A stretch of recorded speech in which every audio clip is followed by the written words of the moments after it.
Good morning बच्चों। आज हम कक्षा 8वीं विषय सहायक वाचन में हम लोग 10वीं झलक पढ़ रहे थे, है ना। हम लोग यहाँ पे आए थे तो देखेंगे आगे कि बापू यहाँ पे बोल दिए कि सुधीर ने जोड़कर कहा कितने हुए। तो बापू बोले कि 355 रुपये और वो 6 आने होते हैं। तो लोक वायसराय के सेक्रेटरी को यह किराया दे जाओ।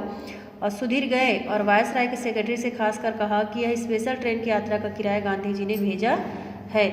सेक्रेटरी ने मुस्कुराते हुए कहा, क्या मैं स्टेशन मास्टर हूँ जो किराया लूँ, है ना। अरे इसकी ज़रूरत क्या है, सरकार ने ही तो उन्हें बुलाया है। नहीं नहीं, किराया वगैरह कुछ नहीं। सुधीर ने कहा, साहब बूढ़े बापू नहीं मानेंगे, बड़े जिद्दी हैं। सेक्रेटरी ने रेलवे बोर्ड से उसी समय पूछकर कहा, स्पेशल ट्रेन का किराया 18,000 रुपया है, अपने बापू से कहो कि चुकाए, है ना। तो सुधीर असमंजस में पड़ गए। गांधी जी के पास गए और उन्हें सेक्रेटरी की मांग के संबंध में विस्तार से अवगत कराया। तो गांधी जी ने कहा, सेक्रेटरी से जाकर कहिए कि उनका हिसाब गलत है। सामान्य तौर पर मैं तीसरे दर्जे में यात्रा करता हूँ, इसलिए मैं तीसरे दर्जे का किराया दूंगा।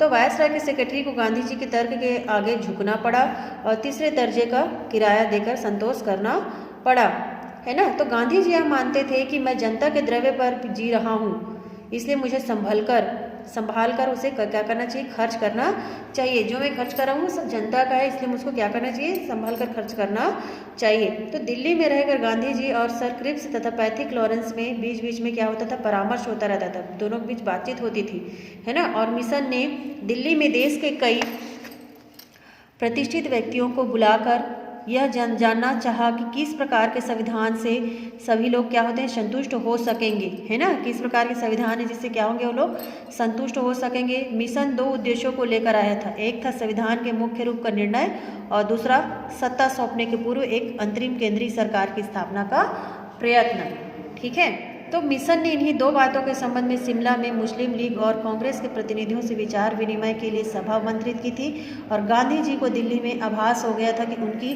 स्वराज्य की कल्पना के अनुरूप कार्य नहीं हो रहा है ना। इसलिए वे शिमला नहीं जाना चाहते थे। यहाँ यह स्मरण रहना चाहिए, याद रहना, स्मरण मतलब याद रहना चाहिए कि गांधी जी कांग्रेस के साधारण सदस्य भी नहीं थे, है ना। फिर भी वे उसके सर्वस्व थे, पर वे प्रजातंत्र में विश्वास करते थे, इसलिए उस अपने सहयोगियों को स्वतंत्रता देते थे। उन्होंने दिल्ली और शिमला में होने वाली कमेटियों की बैठकों में भाग नहीं लिया और क्रिप्स के बहुत आग्रह करने पर वे शिमला गए और क्रिप्स और उनके साथी गांधी जी से मिलते थे। गांधी जी को उनकी और भारतीय नेताओं की चर्चा से संतोष नहीं हुआ।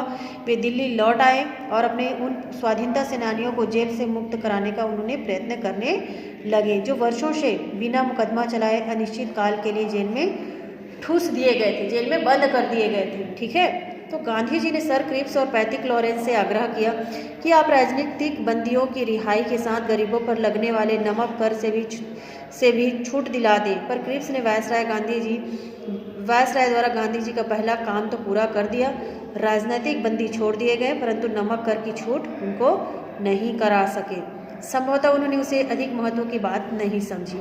क्रिप्स मिशन के इंग्लैंड लौट जाने पर गांधी जी ने वायसराय से बार बार नमक कर हटा देने का आग्रह किया, पर वह राजी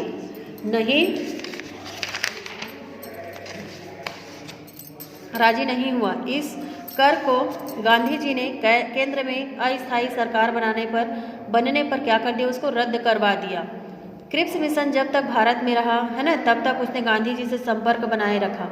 गांधी जी किसी भी रूप में देश का विभाजन नहीं चाहते थे, परंतु मुस्लिम लीग विभाजन पर तुली हुई थी, है ना।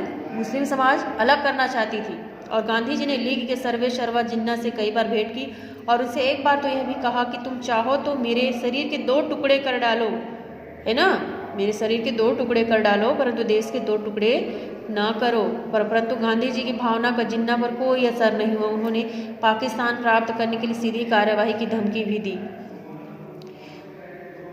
उसके अनुसार लीग के अनुयायियों ने कार्य भी प्रारंभ कर दिया। वायसराय ने नेताओं के समझौते के बाद केंद्र में अंतरिम सरकार स्थापित कर दी और मुस्लिम बहुल प्रांतों में लीगी मंत्रिमंडल और शेष प्रांतों में कांग्रेसी मंत्रिमंडल स्थापित हो चुके थे।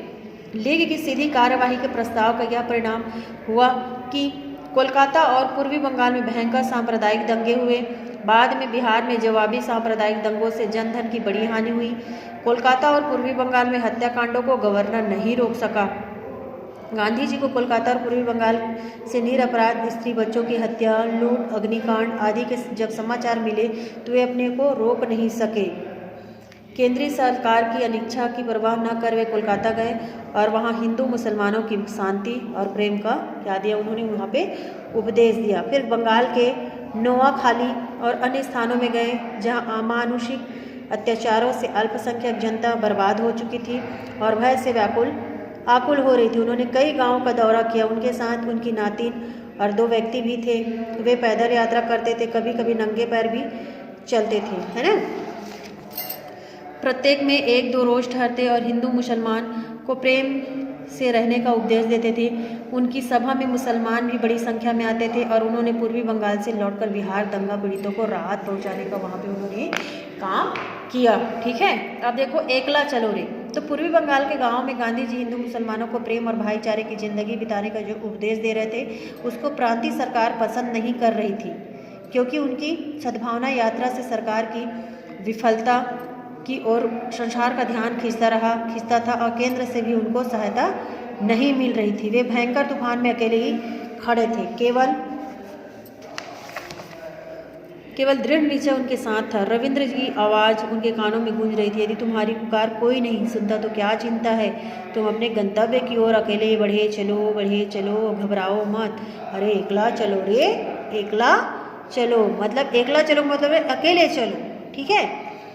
ब्रिटिश सरकार के प्रधानमंत्री लॉर्ड एटली भारत को स्वाधीन करने का विचार कर चुके थे, अतः उन्होंने पार्लियामेंट में घोषित कर दिया कि अंग्रेज जून 1948 में भारत छोड़ देंगे। इसके बाद उन्होंने भारत के तत्कालीन वायसराय लॉर्ड लेवल को इंग्लैंड भेज वापस बुला लिया और उनके स्थान पर लॉर्ड माउंटबेटन को भारत का वायसराय बनाकर भेज दिया। लॉर्ड माउंटबेटन चतुर राजनीतिज्ञ, मधुरभाषी और गांधी जी के प्रति सम्मान रखने वाले व्यक्ति थे और उन्होंने आते ही मुस्लिम लीग के नेता जिन्ना और कांग्रेस जनों से बातचीत करना शुरू कर दिया। जिन्ना पाकिस्तान की बात पर दृढ़ रहे, वो पाकिस्तान पाना चाहता था, है ना। और कांग्रेस ने देश को पराधीनता से मुक्त करने की दृष्टि से विभाजन का प्रस्ताव उन्होंने क्या कर लिया, वहाँ पे स्वीकार कर लिया। और परिस्थितियों के चक्र के कारण अंग्रेजों को भारत छोड़ने की निश्चित तिथि से 1 वर्ष ही पूर्व 15 अगस्त 1947 को भारत को स्वतंत्र कर देश छोड़ने के लिए विवश होना पड़ा। गांधी जी कांग्रेस नेताओं के मत से सहमत नहीं थे, क्योंकि वे देश के विभाजन से हिंदू और मुस्लिम दोनों की भलाई नहीं देखते थे। परंतु जब देश का विभाजन अनिवार्य हो गया तब दुखी मन से नियति का विधान मान वे मौन हो गए और उत्तम पश्चिम प्रांत सिद्ध बलूचिस्तान और पंजाब का पश्चिमी भाग और बंगाल का पूर्वी भाग कटकर पाकिस्तान बना और शेष भाग भारत के नाम से क्या हो गया, वो घोषित हो गया। गांधी जी का हृदय देश के 2 टुकड़े हो जाने के कारण भीतर ही भीतर रो रहा था, है ना।